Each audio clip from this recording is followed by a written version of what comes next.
तो आपकी अदालत में आपने मनोज वाजपेयी को सुना। प्रधानमंत्री मोदी देश की जनता से मन की बात कर रहे हैं, आपको सीधे लिए चलते हैं। कुछ कर गुजरने का मौका देता है। आप भी अपने खिलाड़ियों का उत्साह बढ़ाइए। Cheer for Bharat. साथियों, स्पोर्ट्स की दुनिया के इस ओलंपिक्स से अलग कुछ दिन पहले मैथ्स की दुनिया में भी एक ओलंपिक हुआ है, इंटरनेशनल मैथमेटिक्स ओलंपियाड। इस ओलंपियाड में भारत के स्टूडेंट्स ने बहुत शानदार प्रदर्शन किया है। इसमें हमारी टीम ने सर्वश्रेष्ठ प्रदर्शन करते हुए 4 गोल्ड मेडल्स और 1 सिल्वर मेडल जीता है। इंटरनेशनल मैथमेटिक्स ओलंपियाड, इसमें 100 से ज्यादा देशों के युवा हिस्सा लेते हैं और ओवरऑल टैली में हमारी टीम टॉप 5 में आने में सफल रही है। देश का नाम रोशन करने वाले इन स्टूडेंट्स के नाम है पुणे के रहने वाले आदित्य वेंकट गणेश, पुणे के ही सिद्धार्थ चोपड़ा, दिल्ली के अर्जुन गुप्ता, ग्रेटर नोएडा के कनव तलवार, मुंबई के रुशिल माथुर और गुवाहाटी के आनंदो भादुरी। साथियों, आज मन की बात में मैंने इन युवा विजेताओं को विशेष तौर पर आमंत्रित किया है। ये सभी इस समय फोन पर हमारे साथ जुड़े हुए हैं। नमस्ते साथियों, मन की बात में आप सभी साथियों का बहुत बहुत स्वागत है। आप सभी कैसे हैं? हम ठीक है सर। अच्छा साथियों, मन की बात के जरिए देशवासी आप सभी के एक्सपीरियंसेस जानने को बहुत उत्सुक है। मैं शुरुआत करता हूं आदित्य और सिद्धार्थ से। आप लोग पुणे में हैं। सबसे पहले मैं आपसे ही शुरू करता हूं। ओलंपियाड के दौरान आपने जो अनुभव किया उसे हम सभी के साथ शेयर कीजिए। मुझे मैथ्स में छोटे से इंटरेस्ट था। मुझे 6th स्टैंडर्ड में प्रकाश सर एक टीचर ने सिखाया था और उन्होंने मेरे मैथ्स में इंटरेस्ट बढ़ाया था। मुझे कुछ सीखना मिला और मुझे करने को अपॉर्चुनिटी मिला था। आपके साथी का क्या कहना है? मैं सिद्धार्थ हूँ, मैं पुणे से हूँ। मैं भी क्लास 12 पास किया हूँ। ये मेरा सेकंड टाइम था आईएमओ में। मुझे भी छोटे से बहुत इंटरेस्ट था मैथ्स में और आदित्य के साथ जब मैं 6th में था प्रकाश सर ने हम दोनों को ट्रेन किया था और बहुत हेल्प हुआ था हमको। और अभी मैं कॉलेज के लिए CMI जा रहा हूँ और मैथ्स एंड CS परस्यू कर रहा हूँ। अच्छा, मुझे बताया गया है कि अर्जुन इस समय गांधीनगर में है और कनव तो ग्रेटर नोएडा के ही है।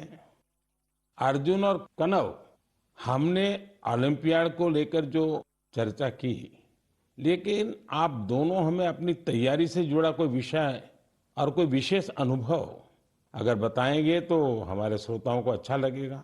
नमस्ते सर, जय हिंद। मैं अर्जुन बोल रहा हूँ। जय हिंद अर्जुन। मैं दिल्ली में रहता हूँ और मेरी मदर श्रीमती आशा गुप्ता फिजिक्स की प्रोफेसर हैं दिल्ली यूनिवर्सिटी में और मेरे father Shri Amit Gupta chartered accountant है। मैं भी बहुत गौरवान्वित महसूस कर रहा हूँ कि मैं अपने देश के प्रधानमंत्री से बात कर रहा हूँ और सबसे पहले मैं अपनी सफलता का श्रेय अपने माता पिता को देना चाहूँगा। मुझे लगता है कि जब एक परिवार में कोई सदस्य एक ऐसे कंपटीशन की तैयारी कर रहा होता है तो केवल उस सदस्य का संघर्ष नहीं होता, पूरे परिवार का संघर्ष होता है। एसेंशियली हमारे पास जो हमारा पेपर होता है उसमें हमारे पास 3 प्रॉब्लम्स के लिए 4.5 घंटे होते हैं, तो एक प्रॉब्लम के लिए 1.5 घंटा। तो हम समझ सकते हैं कि कैसे हमारे पास एक प्रॉब्लम को सॉल्व करने के लिए कितना समय होता है। तो हमें घर पे काफी मेहनत करनी पड़ती है, हमें प्रॉब्लम्स के साथ घंटों लगाने पड़ते हैं। कभी कभार तो एक एक प्रॉब्लम के साथ 1 दिन या यहाँ तक कि 3 दिन भी लग जाते हैं। तो इसके लिए हमें ऑनलाइन प्रॉब्लम्स ढूंढनी होती हैं। हम पिछले साल की प्रॉब्लम ट्राई करते हैं और ऐसे जैसे हम धीरे धीरे मेहनत करते जाते हैं उससे हमारा एक्सपीरियंस बढ़ता है। हमारी सबसे जरूरी चीज हमारी प्रॉब्लम सॉल्विंग एबिलिटी बढ़ती है, जो ना कि हमें मैथमेटिक्स में बल्कि जीवन के हर एक क्षेत्र में मदद करती है। अच्छा, मुझे कनव बता सकते हैं कि कोई विशेष अनुभव हो इस सारी तैयारी में, कोई खास जो हमारे नौजवान साथियों को बड़ा अच्छा लगे जान करके? मेरा नाम कनव तलवार है। मैं ग्रेटर नोएडा उत्तर प्रदेश में रहता हूँ और कक्षा 11वीं का छात्र हूँ। मैथ्स मेरा पसंदीदा सब्जेक्ट है और मुझे बचपन से मैथ्स बहुत पसंद है। बचपन में मेरे पिता मुझे पजल्स कराते थे जिससे मेरा इंटरेस्ट बढ़ता गया। मैंने ओलंपियाड की तैयारी 7th क्लास से शुरू की थी, जिसमें मेरी सिस्टर का बहुत बड़ा योगदान है और मेरे पेरेंट्स ने भी हमेशा मुझे सपोर्ट किया। ये ओलंपियाड HPCSE कंडक्ट कराता है और ये एक 5 स्टेज प्रोसेस होता है। पिछले साल मेरा टीम में नहीं हुआ था और मैं काफ़ी करीब था और ना होने पर बहुत दुखी था। तब मेरे पेरेंट्स ने मुझे सिखाया कि या हम जीतते हैं या हम सीखते हैं, और सफ़र मायने रखता है, सफलता नहीं। तो मैं यही कहना चाहता हूँ कि love what you do and do what you love. सफ़र मायने रखता है, सफलता नहीं। और हमें सक्सेस मिलते रहेगा अगर हम अपने सब्जेक्ट से प्यार करें और जर्नी को एंजॉय करें। तो कान्हा, आप तो मैथमेटिक्स में भी इंटरेस्ट रखते हो और बोलते हैं ऐसे जैसे आपको साहित्य में भी रुचि है। जी सर, मैं बचपन में डिबेट्स और ओरेटिंग्स भी करता था। अच्छा, अब आइए हम आनंदो से बात करते हैं। आनंदो, आप अभी गुवाहाटी में हैं और आपका साथी रुशील आप मुंबई में हैं। मेरे आप दोनों से एक क्वेश्चन है।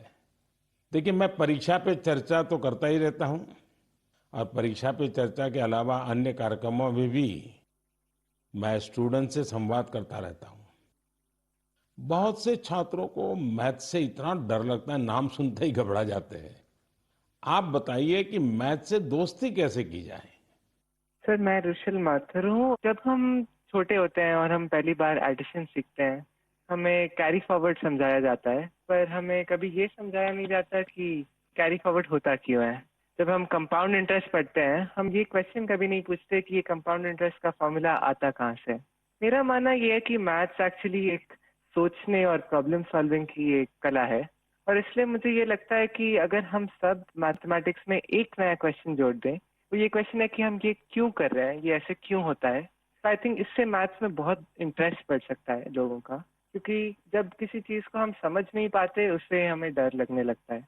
इसके अलावा मुझे ये भी लगता है कि मैथ्स, सब सोचते हैं, एक बहुत लॉजिकल सा सब्जेक्ट है, पर इसके अलावा मैथ्स में बहुत क्रिएटिविटी भी इम्पोर्टेंट होती है, क्योंकि क्रिएटिविटी से ही हम out of the box solution सोच पाते हैं जो ओलंपियाड्स में बहुत यूजफुल होते हैं।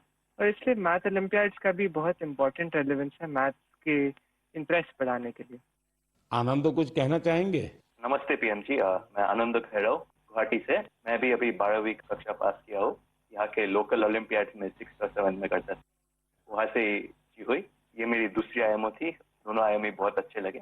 मैं रुशिल जो कहा उससे मैं सहमत हूँ, और मैं ये भी कहना चाहूँगा कि जिन्हें मैथ से डर है उन्हें धैर्य की बहुत जरूरत है। कि हमें मैथ जैसे पढ़ाया जाता है, क्या होता है, एक फार्मूला दिया जाता है, वो रटा जाता है, फिर उस फार्मूला से ही 100 सवाल ऐसे करने पड़ते हैं, लेकिन फार्मूला समझे कि नहीं वो नहीं देखा जाता। सिर्फ सवाल करते ही जाओ, फार्मूला भी रटा जाएगा, और फिर एग्जाम में अगर फार्मूला भूल गया तो क्या करेगा। इसलिए मैं कहूँगा कि फार्मूला को समझो, जो रुशिल कहा था, फिर धैर्य से देखो। अगर फार्मूला ठीक से समझे तो 100 सवाल नहीं करने पड़ेंगे, 1-2 सवाल से ही हो जाएंगे, और मैथ्स को डरना भी नहीं है। आदित्य और सिद्धार्थ, आप जब शुरू में बात कर रहे थे तब ठीक से बात हो नहीं पाई। अब इन सारे साथियों को सुनने के बाद आपको भी जरूर लगता है कि आप भी कुछ कहना चाहते होंगे। क्या आप अपने अनुभव अच्छे ढंग से शेयर कर सकते हैं? बहुत सारे दूसरे देशों से इंटरैक्ट किया था, बहुत सारे कल्चर्स थे, और बहुत अच्छा था दूसरे स्टूडेंट्स से इंटरैक्ट करने के, और बहुत सारे फेमस मैथमेटिशियंस थे। हाँ आदित्य, बहुत अच्छा एक्सपीरियंस था मैम। उधर हमें उन्होंने बर्ड सिटी को घुमा के दिखाया था, उधर बहुत अच्छे अच्छे व्यूज दिखे थे और पार्क्स लेके गए थे, और हमें ऑक्सफोर्ड यूनिवर्सिटी को भी लेके गए थे, तो वो भी बहुत अच्छे अनुभव था। चलिए साथियों, मुझे बहुत अच्छा लगा आप लोगों से बात करके, और मैं आपको बहुत बहुत शुभकामनाएं देता हूं, क्योंकि मैं जानता हूं इस प्रकार के खेल के लिए काफी फोकस एक्टिविटी करनी पड़ती है, दिमाग खपा देना पड़ता है, और परिवार के लोग भी कभी कभी तंग आते हैं, ये क्या गुणा भाग करता रहता है। लेकिन मेरी तरफ से आपको बहुत बहुत शुभकामनाएं हैं। आपने देश का मान बढ़ाया है, नाम बढ़ाया है। धन्यवाद दोस्तों। Thank you. धन्यवाद। Thank you. Thank you sir. जय हिंद। जय हिंद, जय हिंद। आप सभी स्टूडेंट से बात करके आनंद आ गया। मन की बात से जुड़ने के लिए आप सभी का बहुत बहुत धन्यवाद। मुझे विश्वास है कि मैथ्स के इन युवा महारथियों को सुनने के बाद दूसरे युवाओं को मैथ्स को एंजॉय करने की प्रेरणा मिलेगी।